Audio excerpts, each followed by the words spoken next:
चलिए दोस्तों बात करते हैं इस एक और नई क्वेश्चन के बारे में। इस क्वेश्चन में एग्जामिनर ने कहा इफ x प्लस का y प्लस का z is equal to 0 then what is the value of x cube upon में 3z प्लस का y क्यूब अपोन में 3xz प्लस का z स्क्वायर अपोन में 3x।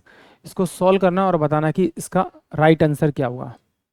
तो अगर इस क्वेश्चन को अगर आप नीचे ध्यान से देखेंगे तो यहाँ पर देखिए z दे रखा है, यहाँ zx दे रखा है और यहाँ पर x दे रखा है। तो मैंने क्या किया, इन तीनों का क्या किया, एलसीएम लिया। जब एलसीएम लिया तो ये आएगा 3x और z।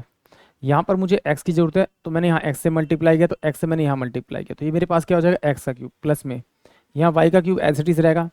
यहाँ मुझे z की जरूरत थी, मैंने z से मल्टीप्लाई किया और z से ऊपर मल्टीप्लाई, तो प्लस में आपका क्या आ जाएगा z का क्यूब। और यहाँ वैल्यू दे रखी है मुझे x plus y plus z और बराबर दे रखा है 0। अगर ये कंडीशन है तो मैं कह सकता हूँ a cube plus B cube plus C cube is equal to होता है आपका 3abc। तो मैं इसकी जगह डायरेक्ट यहाँ सकता हूँ 3xyz अपोन में होगा 3x और मेरे पास में z, इस z से z चला गया, 3x से चलेगा, यानी कि इसका जो आंसर आएगा वो यानी कि y आएगा, जो कि ऑप्शन सी में है इस क्वेश्चन का करेक्ट आंसर। इस तरह से नहीं करना तो फिर हमारा तो दूसरा फंडा है ही, वैल्यू रखिए जी मानकर। अब वैल्यू क्या रखी मैंने, x की वैल्यू मैंने 1 मान ली, y की वैल्यू 1 मान ली और z की वैल्यू मैंने -2 मान ली। तो क्या ये इक्विवेलेंट हो रहा है 0 के बराबर, बिल्कुल हो रहा है 0 के इक्विवेलेंट।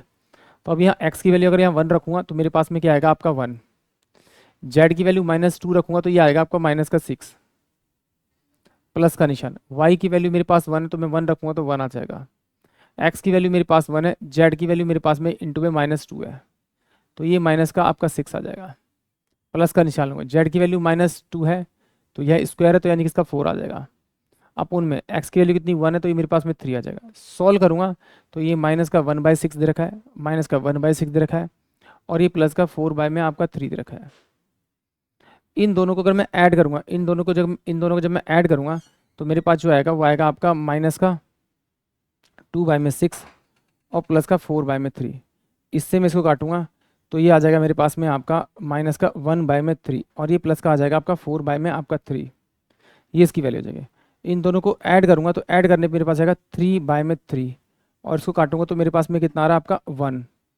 और जो 1 आ रहा है अगर मैं x और y की वैल्यू देखूँ, y की वैल्यू 1 है तो यानी कि इसमें अगर मैं 1 रखूँ y की जगह तो मेरे पास में ये वैल्यू बनेगी, यानी कि ऑप्शन क्या आ रहा है आपका सी आ रहा। बट इस टाइप के ऑप्शन मानने में कभी कभी गड़बड़ हो जाती है। क्यों, कैसे जरा देखिए, अगर x की वैल्यू 1 मान लूँ, y की वैल्यू 1 मान लूँ तो ये भी तो मेरा 1 आ रहा है, तो इसका मतलब इसका ऑप्शन क्या होगा मेरे पास में आपका बी भी होगा। तब मुझे क्या करना पड़ेगा, इसकी वैल्यूज़ को चेंज करना पड़ेगा। तो इतने लंबे प्रोसेस में जाके हम जो मैंने मेथड सॉल्व किया है उस मेथड से आप करेंगे तो डेफिनेटली